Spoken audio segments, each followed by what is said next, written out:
I hope you can hear me well. If there's any problem with sound and audio, please shoot a message into the chat, into the window pane, the question pane.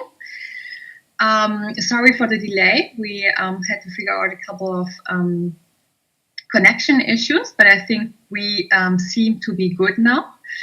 So I would like to officially say good morning or good afternoon to everyone present in this webinar. Maybe before we start, some housekeeping rules. And for that, I will upload a slide. So waiting for the slide to upload, I would like to inform you that the webinar will be recorded and made available to you afterwards and be distributed through the channels that we also use to advertise the webinar. So if you should have a problem with the fact that this webinar is recorded, then yeah, you should leave the chat now, I guess. And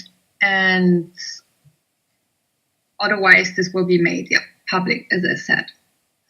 Then, first of all, please note also that you have a control panel. So here we're using the GoToWebinar license, which has a control panel on your left-hand side. And there are different functions. You can notably choose the language of your of the webinar window and session. But most of all, you can raise your hand. You have a questions pane, window pane, where you can post your questions as we go through the inputs, as we have the presentation, so that as soon as you have a question, we can post it and then we can address it afterwards during the Q&A session. I'm setting up the rule that I will mostly collect the questions throughout the webinar and I will ask them for you. So please, when you post a question, maybe also post the organization or the country you are in, so that we also have a little bit of the context and background. And please, if you still would like to make a contribution, have a remark, have an experience to share, raise your hand so that I can see who wants to talk and so that I can unmute you, because you are all automatically muted for now. But when we start the Q&A session, I can unmute those who would like to speak up. All right, I think that's it for the housekeeping rules. Let's have a look at the agenda. So as we announced also in the weeks prior to the webinar, we have two inputs today. We are trying to stick with a maximum of 30 minutes speaking, and then we have ideally another 30 minutes for exchange Q&A. So we'll start with an overview of the risk supplement to the vulnerability source book. And then we will get a country insight from the Philippines on how they're integrating vulnerability and climate change into land use planning. And then, as I said, we will have Q&A and discussion session, hopefully as long as the input session. So maybe to provide a little bit of background and why we're doing this webinar. So basically, a year ago, we had also a webinar in the frame of the SNLD Asia Climate Change Adaptation Working Group, where we first talked about the risk methodology, the AR5 definition, part of the IPCC's report. And we already had Susanne as a speaker, who will be our first speaker today, introducing or announcing that GIZ had decided to work on an extension of its vulnerability source book. And I myself presented our approach here in Thailand on the risk methodology, notably through the development of climate change impact chains that were leaning on the AR5 definition. So here we are 1 year later. The risk supplement is actually out now and has been published and announced and disseminated through various channels. So we're taking this opportunity to introduce it to you in the first part of this webinar before we get the country insight. Also, I'd like to mention that we are actually partnering up with the EBA Community of Practice for this webinar and for the webinar on the 2nd of November for several reasons, but we have a lot of working group members who are also EBA practitioners who are part of the working group and also part of the Community of Practice.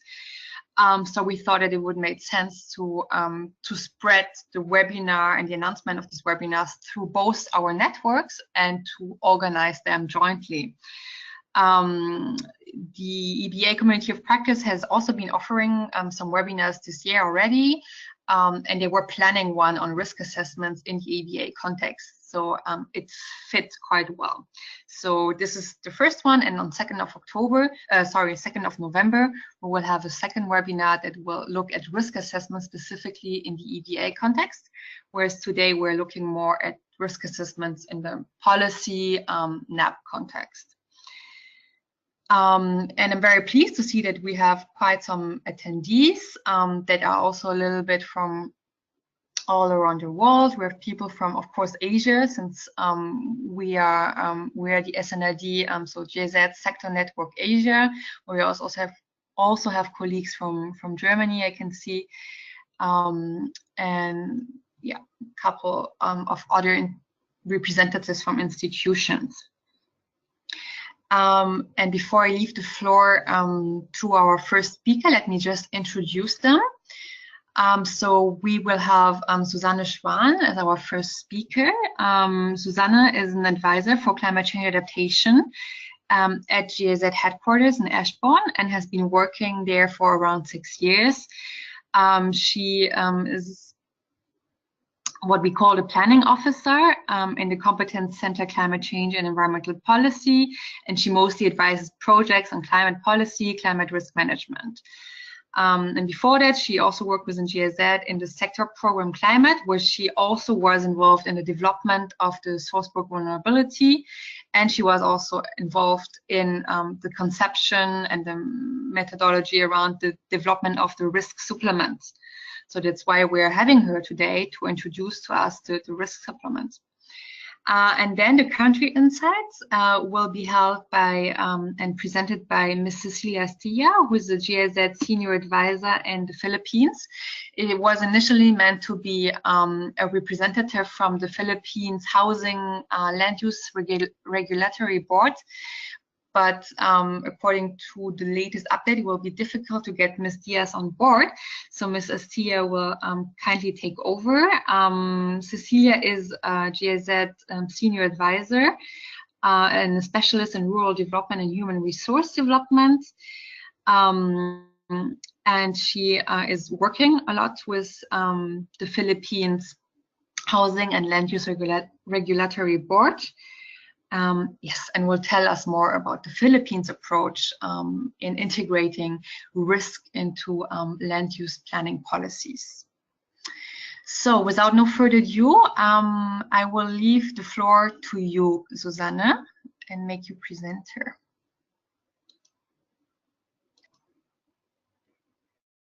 Okay, now I hope that I managed everything with showing the PowerPoint. Just give me a second.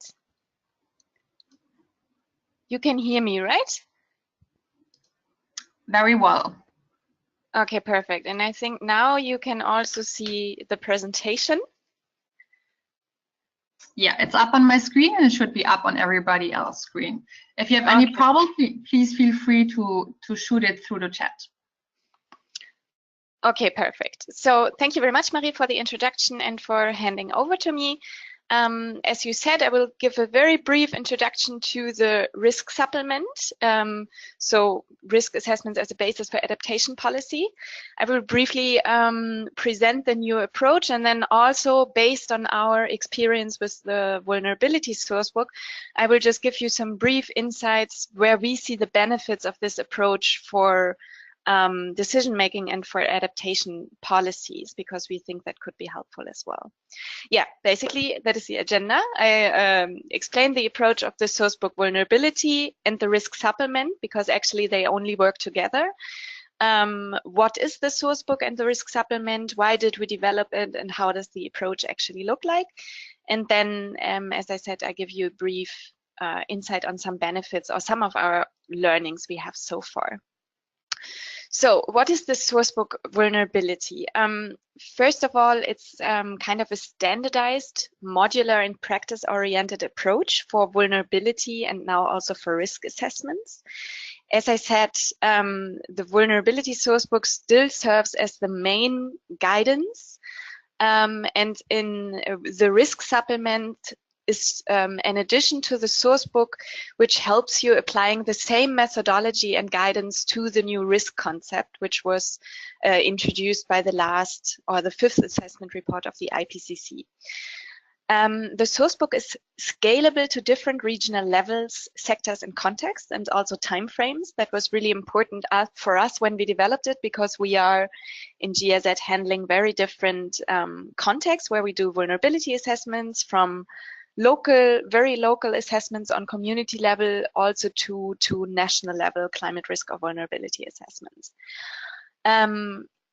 It is also important to emphasize that it provides a framework and not a prescriptive methodology. It is actually more, or should actually be more seen as a guidance, giving you a step-by-step idea how you could do it. But of course, in every step, you could also take another path or take other decisions.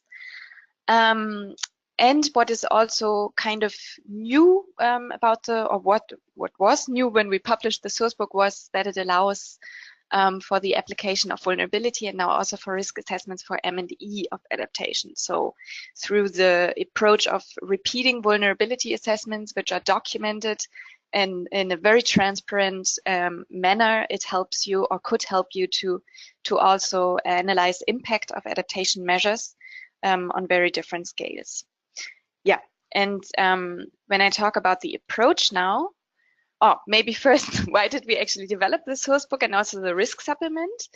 I mean, first of all, as you probably know, vulnerability and risk assessments are an integral part and an integral basis also for the National Adaptation Plan process. So that was one of the main ideas behind it as well. And then our idea also was to really transfer experience from Germany with the vulnerability assessment, which has been conducted in the context of Germany's adaptation strategy, to technical cooperation or development cooperation. And that's why our approach actually follows or builds on the approach Germany has chosen for its vulnerability assessment. However, we also have to highlight, and I think that is really interesting, that by now deciding that we are focusing on the 5th assessment report and on the concept of risk, we kind of overturned Germany because they still stick to the older vulnerability concept. Of course, there was also need within GIZ for guidance and for an acknowledged approach. As I mentioned, we have very different contexts in which we apply or conduct vulnerability and risk assessments. And especially in head office, we were dealing with a lot of questions on how could we actually do vulnerability assessments, how do we document it, how could we ensure that they are scientifically valid or sound. Yeah, and the idea for the risk supplement actually came when the IPCC came out with this new risks concept. And we actually see a great benefit in the fact that the risk concept now promoted tries to adopt the, let's say, the language and concepts of the disaster risk reduction community. And by thus, it also helps the two communities kind of speak the same language. And of course, that can be of great benefit. And also, it gains more and more importance in the international sphere and gains more acceptance by the international community. So another advantage of the risk concept we see is that it helps strengthen efforts to determine likelihoods of potential consequences. It is, of course, often very, very difficult in the context of climate change to determine likelihoods of a potential risk to actually occur, but the risk concept kind of helps or encourages us to do that more strongly. Yeah, and the risk supplement we developed helps bridging the gap between the vulnerability concept, which was promoted before, especially in the 4th assessment report of the IPCC, and the risk concept, which is promoted today. And just to give you a brief insight into the approach, which will now only based on the conceptual ideas behind the risk supplement and the new risk concept. Obviously, it builds on the risk concept which is promoted by the IPCC. Basically, risk is the outcome or the main result we are looking at, and the risk is understood as potential consequences where something of value is at stake and where the outcome is uncertain. That's why we also talk more about probability or think about probability. The risk components are exposure, vulnerability, and hazard. And what is very important to mention in contrast to the old concept of vulnerability, vulnerability here as a risk component has a very different meaning, and I think that is especially important for the climate risk community to understand. Vulnerability is understood as the predisposition to be adversely affected, and it can actually, when we think about the old concept, be understood as a concept composed of sensitivity and adaptive capacity. And exposure, of course, is the presence of people, assets, or ecosystems in areas of risk, and hazard is the climate signal. So really important, or the key element of the source book and also of the risk supplement are so-called climate impact chains or cause and effect chains, which are composed of the risk components and underlying factors of these risk components. So underlying factors which determine vulnerability, be it sensitivity or adaptive capacity or coping capacity, and underlying factors which define exposure to a specific risk. To give you a brief idea of the whole supplement of the steps which should be taken, I'm showing here the different modules of the risk supplement and of the vulnerability source book. The key first step is really preparing the risk assessment, defining the focus of what you actually want to analyze. And already the second step is developing impact chains. They really help you understanding a system and also the interactions between a system. And they also can help you at a later stage to identify adaptation measures. As a second step, as a third step, in order to quantify the underlying factors of your impact chains, it's about the third module is about identifying and selecting indicators. Then, of course, data acquisition and management. The source book and the risk supplement actually give a very good or suggest a very good and clear way how you could structure your data, also to enable a repetition of the vulnerability assessment and also to do the whole vulnerability assessment in a very transparent way. Module 5 introduces normalization and threshold definition. Of course, we are dealing with very different quantities. For some indicators, we may use qualitative measures such as focus interviews or expert interviews, and for some indicators, we might have good quantitative data such as hydrological models. And actually, the fifth module helps you to normalize and helps you to normalize all these values to enable you to combine them in one measure in the end. Module 6 gives an introduction to weighting and aggregation. I briefly introduce it in the next slide.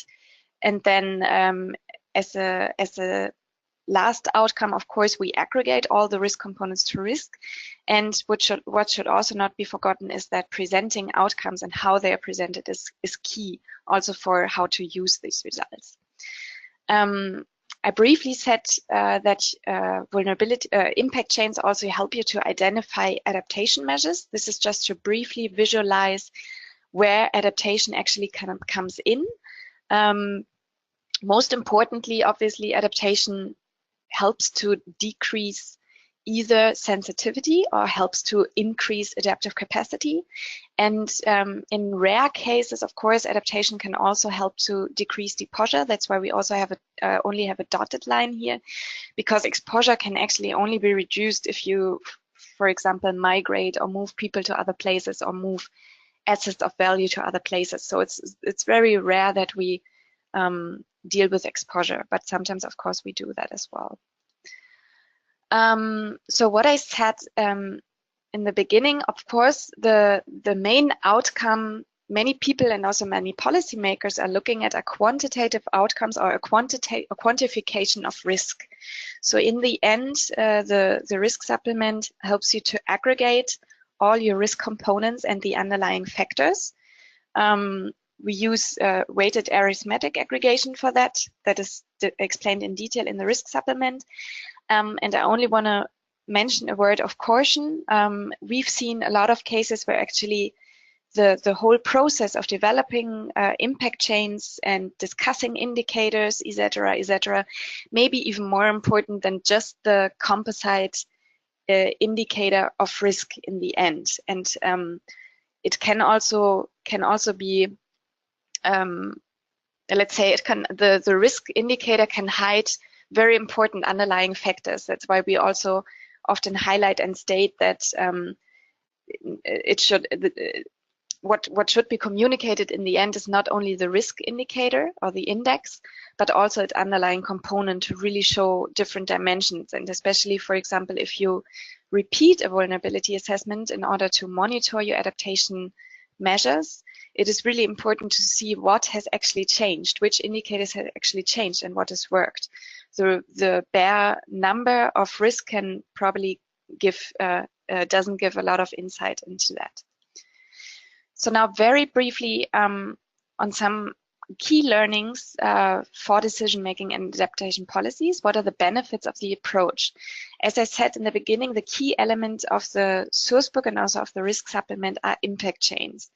And they are especially of value if you develop them in a participatory manner with policymakers and experts, for example, or also with communities on the ground. They help participants really to understand the systems, its interactions, and how and why something changes. An indicator doesn't really show how and why something changes. It just gives you an indication of a status. But the impact chains can really help you to understand more the systemic approach. It also helps realizing climate variability and change are not the only drivers of risk. Often, of course, we see that unsustainable practices of resource management are a key driver of risk. And for some policymakers, it might be a very reasonable and important insight that it's not only climate change, but also development practices which drive risk. And lastly, impact chains help to learn how climate change actually affects development and how risk can be reduced. As I said, we can use them for identifying adaptation measures, and that this learning and understanding is sometimes even more important than the results of an assessment.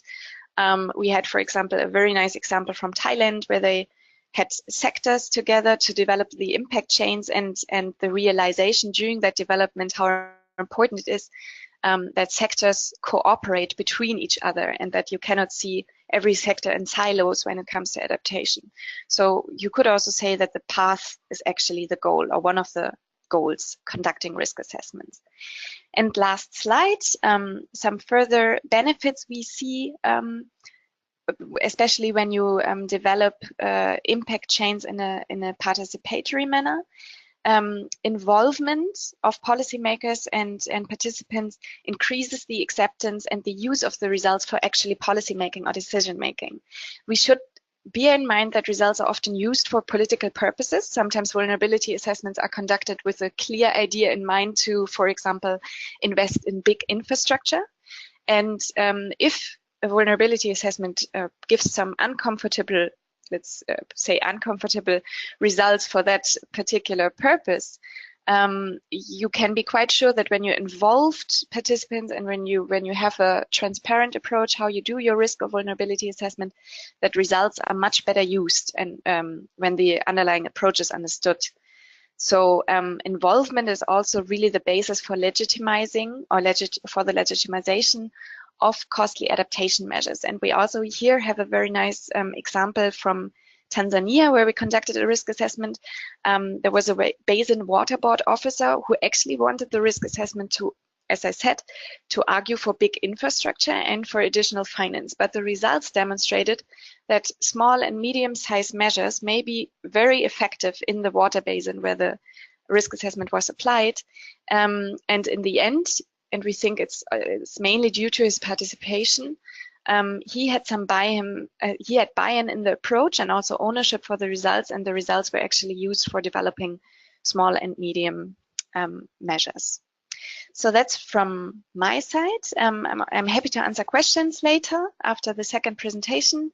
And I just want to highlight that the vulnerability sourcebook and the risk assessment are available at the adaptation community. I also would like to highlight that we will probably have an exchange on risk assessments also with consultants, not only GIZ, but also external consultants at the FATA, which will be in summer next year. And I also encourage all of you who conduct vulnerability and risk assessments to share your results within GIZ as part of the product climate. And I think when we distribute the documentation of this webinar, we will also make sure that you have the link. Thank you very much.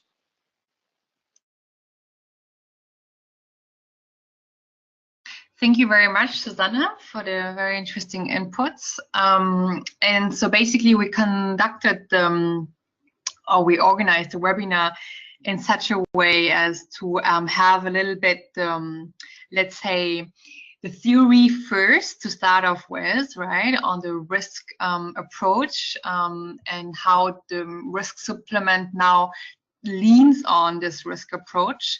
And what changed, right, in conducting such an assessment, leaning on the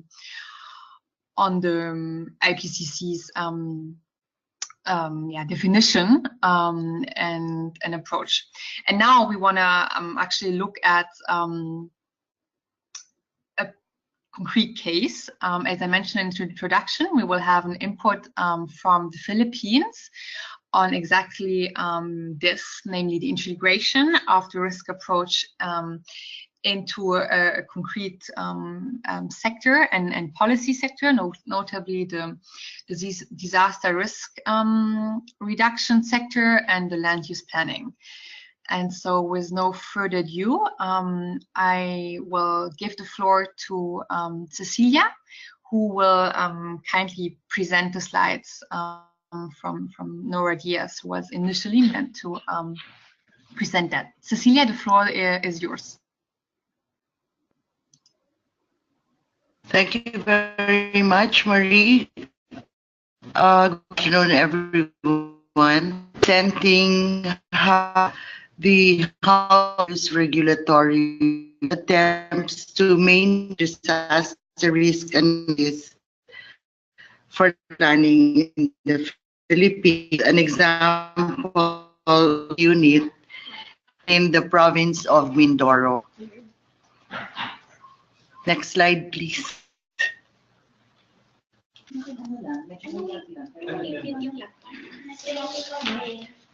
So, am I coming in clear? It's not too bad.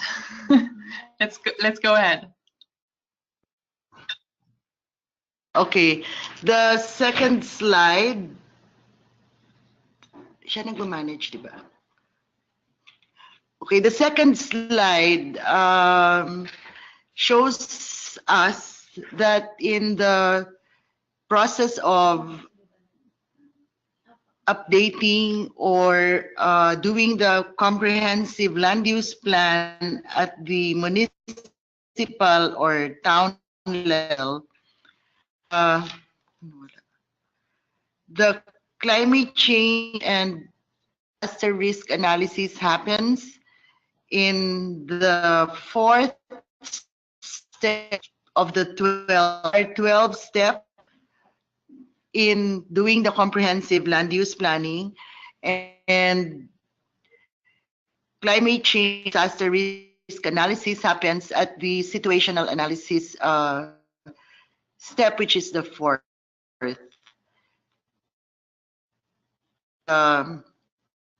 Slide, we will the disaster risk covered by the vulnerability and risk assessment looks at 5 areas: the lifeline utilities, which consist of the transportation, water distribution, drainage and power, and communication network.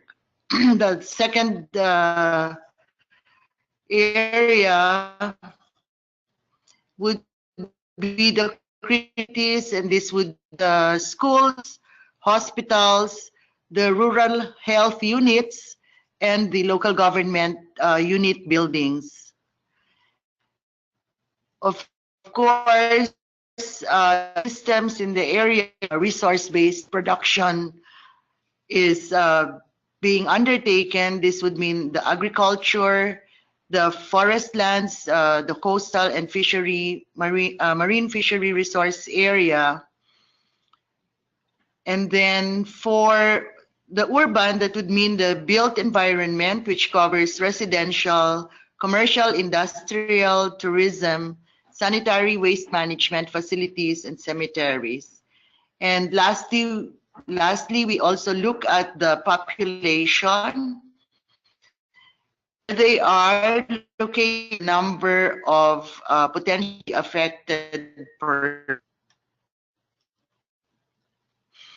And then the local government units are taught by the HLURB, or the Housing and Land Use Regulatory Board planning, regional planning teams, how to use the climate change projections from the Department of Science and Technology, our and we call it PAG-ASA. It's the Philippine Atmospheric Geophysical and Astronomical Services Administration. So they are the officially mandated unit in the Philippines to do climate projections. We also consider the records of previous disaster, hazard events, description, including the affected barangay, the casualties, the damage to properties and houses, including incomes. So for areas where agriculture, fishery, and forestry are the main economic drivers, the loss and damages are also being factored in. And then the third area would be the projected changes in climate variables and potential affected exposure units. And lastly, they do a climate impact chain diagram that includes the biophysical and socio-economic impacts. So this is an example of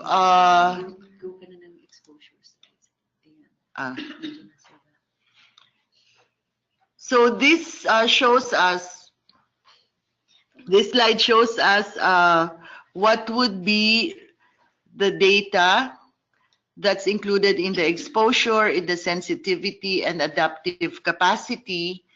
And the exercise we did with the HLURB is essentially to look at whether the guidelines that they have just updated in 2014, that mainstream climate and disaster risk assessment would still contain the information that they need to shift to using the AR5 results or framework.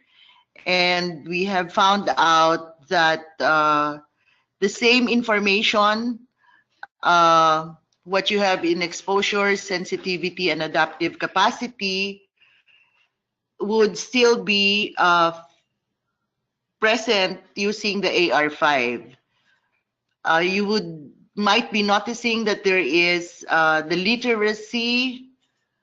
The literacy has been placed in the adaptive capacity because it also gives us an idea in the understanding of the communities for climate change information and trying to, for themselves, trying to propose the adaptation measures that they will be taking. So, next slide is an example. Marie, next slide. No, forward. We just finished this, so these are the climate information we're getting from the national agencies. Okay, so this is an example of the exposure data and already including their scores per hazard. So you will see here if the landslide susceptibility, the likelihood of occurrence, the area that will be affected, the dominant crop, and then in hectareage, how many hectares will be exposed, and then the percentage of the exposure, the potential income, and the exposed value. So these are done by the local government unit planning teams. And then the next slide. Okay, this one just shows us the examples of the likelihood of occurrence scores. So they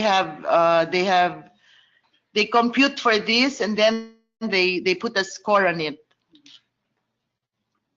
Next slide, please. Okay, so at the local level, they already have policy interventions, and then they also arrive at climate change adaptation per sector and disaster risk reduction measures. Next slide, please. So here this slide shows which area is going to be affected. So these are their technical findings. So for example, there is a multi-purpose hall that is not susceptible to flooding, and then the area is prone to low susceptibility for flooding, the health center, and then the other critical point facilities. So, and they come to the column on the implications. What does it mean if they have these technical findings? So one of which is that the facilities that are exposed to hazard are not safe for evacuation centers, and therefore the policy intervention would be establishing evacuation centers that are on safer grounds, or that the evacuation centers that are relatively safe would need to be fortified. So these policy interventions flow into their comprehensive development plan, where they can put in some investment costs they need to do the measures. Next slide, please. For lifeline utilities, they chose a national road, and they have indicated the kilometers that are really exposed or highly susceptible for flooding, and which are moderate. And then, of course, the implications would be really major disruption in transporting goods and services, and also the difficulty in quick response. And so their policy intervention, you would see, is establishing alternative routes and formulating flood contingency plans, targeting the potentially affected communities. Next slide, please. Oh, that's the last slide. Thank you. Hello. All right, thank you, Cecilia, for the presentation from Manila, the Philippines, I assume. I hope the sound was fine to everyone. I think it got actually very good towards the middle up until now, so I hope it was the case for everyone else in the webinar room. So this was our second input, where, as promised, we had a look into a very concrete application of the risk assessment. Here was a case study from the Philippines at a quite local scale, but most likely it was the probability of or the possibility of scaling up. So now we would start our Q&A session. We started a bit late, and the presentation were also a tiny bit longer than anticipated. So I would say that we go for 20 minutes Q&A session, so that if people have appointments, can still make them, but can still also listen into the Q&A. So I was just looking at the questions pane, and I have not seen any contextual question yet. So maybe you either want to type in your questions now, or you raise your hand and I unmute your mic so that you can speak up and address your questions directly to one of our speakers.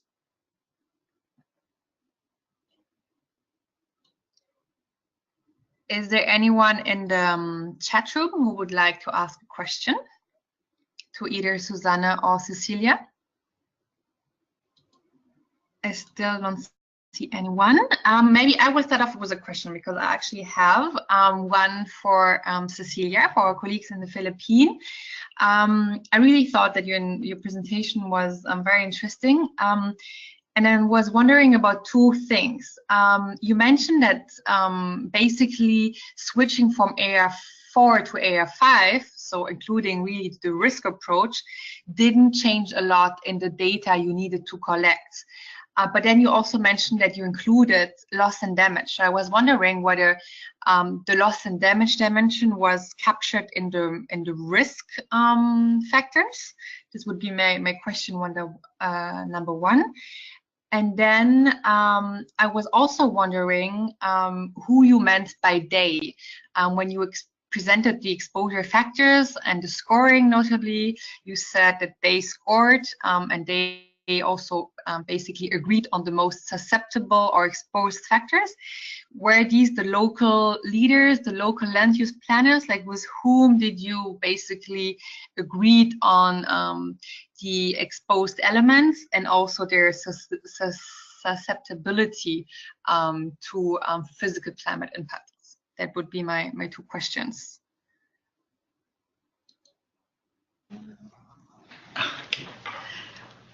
Okay, the first question is that the local government units planning team.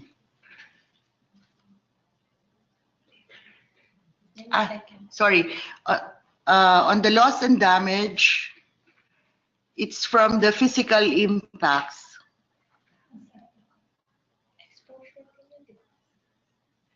Part of the risk dimension, right? Yeah. The local planning team consists of the different offices, like the agriculture and fishery representative, also the environment officer of at the local level, plus the planning coordinator. They will look at past data as well. So if the local level is usually visited by typhoons, they have record of the loss and damages that occurred for typhoons. Okay, and maybe as a follow-up question, the land use planning units at the national and local levels in the Philippines have a mandate to actually look at climate impacts, climate changes, climate variability, or did they increasingly got into that field and have an unofficial mandate? There are official mandates for the national agencies, and information that are generated by these agencies are used at the local level.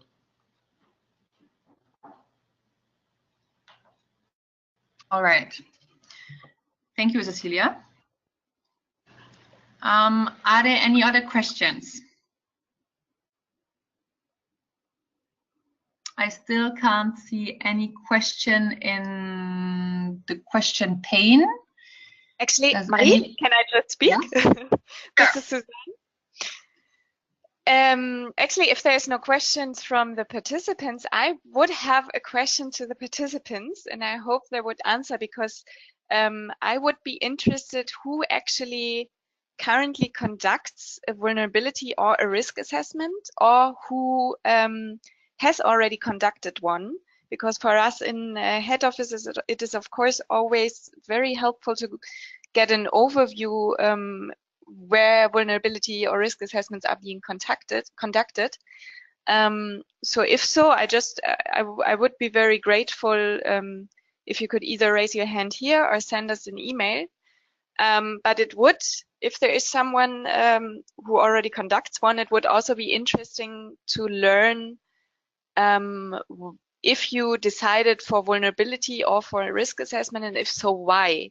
And actually, I would also be interested to hear that from our colleagues from the Philippines, what your considerations behind the decision to go for one or the other concept was. I hope the participants are still with us. I can see that there was a comment from Tim, who is a GIZ colleague from Ashbourne, stating that he has no direct question yet, but that he would like to liaise with you, Susanne, later on, because he's still sitting in Ashbourne, but will soon move to Vietnam, and will be happy in the future to share insights on EBA vulnerability and risk assessments in Vietnam. Okay, so great. That's good to know.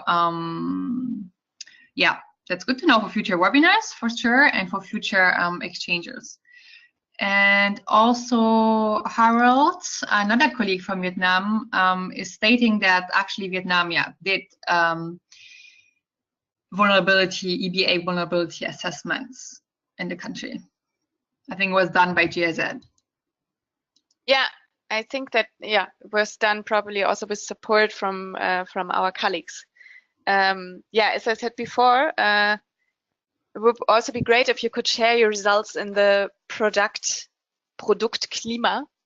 as we say. I'm looking forward to see further sharing also of results and experience. Yes, and we are also, as part of the SNID working group, we're exactly looking to sharing these type of practices, and if you conduct vulnerability or risk assessments, these are very key topics when you think about adaptation policy making, because they inform very directly policymakers in the climate change fields, and it doesn't have necessarily to be in the Asian region. Although, of course, the working group that we have under the SNID Asia has a strong focus, a regional focus on the Southeast Asian region, just as a side note.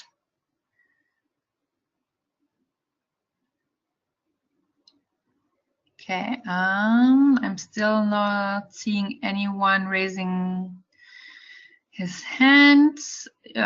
Just reminding you that I can unmute you if you want. Harold is just mentioning that the final report on the EBA risk assessment or vulnerability assessment is still being done. Okay, great. All right, that would be a last shout to everyone here in the webinar. If there are not any additional question. I see that Tim would like to have more information on the vulnerability assessment in Vietnam, but maybe you can contact Harold for that directly. Or if Harold wants to unmute himself and share something live, that's also possible. Okay, then I will, I can unmute you actually, Harold. There you go. Hello. Hi. Okay. Well, actually, I'm the wrong person to give detailed information about the VA. I have been involved in some technical aspects, and what I'm doing now, I'm cleaning up the database that has been compiled by the VA team, and it will be handed over to the our partner institutions in the 2 provinces, hopefully in December. The reports are now under construction, especially the Vietnamese version, to make it exactly the same regarding content and layout as the English version. Okay, thank you, Harold, for the intervention. There was a little bit of background noise. I'm not sure everyone got everything, but I understood that the reports would be handed in to the partner institution by the end of the year. So I guess they will be publicly available then, probably to be shared, or yeah, they can be maybe also the object of another knowledge exchange and webinar. And of course, feel free to connect bilaterally again. Of course, we'll share the presentations afterwards. So this was part of my final note, but I can maybe also mention it now that we will share the 2 presentations that you just saw during the 2 inputs, as well as the recorded file. We'll for sure post it in on the SNID websites, but I will circulate the links to you as we did for the webinar announcement. And also, because we just unmuted Harold, I would like to just advertise that we'll have another webinar, except for the one on the 2nd of November. We'll have one probably on the 8th or the 9th on something very related that looks more at the technical aspects of doing risk assessments and collecting data. It will be on the QGIS software, which is a mapping software. And we will have several insights. Harold will moderate the session, and he will present how the software was used in the Vietnamese context. But we'll have also user experience from India and the Philippines, I believe. So yeah, this will happen on the 8th of November. For those who are interested also in looking actually at the software producing the vulnerability maps, the risk maps, and there are a lot of software modules out there that are also free of charge, but of course you have to know how to use them a little bit.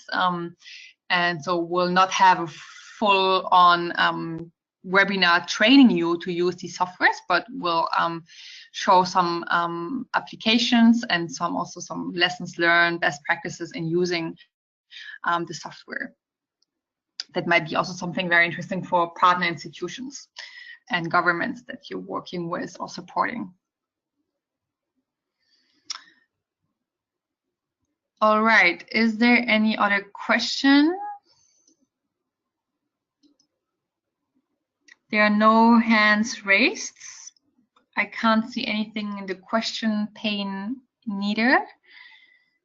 So if no other question, I will say that we leave it here.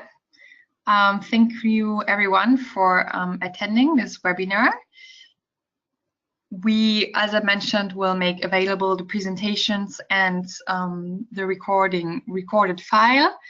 If there are any follow-up question, or if we would like to connect to any of the speakers, the attendees, please feel free to contact me and I can create the links. And yes, thank you very much for attending. I hope it was a useful information and input to all of you, and I wish you a nice rest of the day. Thank you very much, and bye-bye.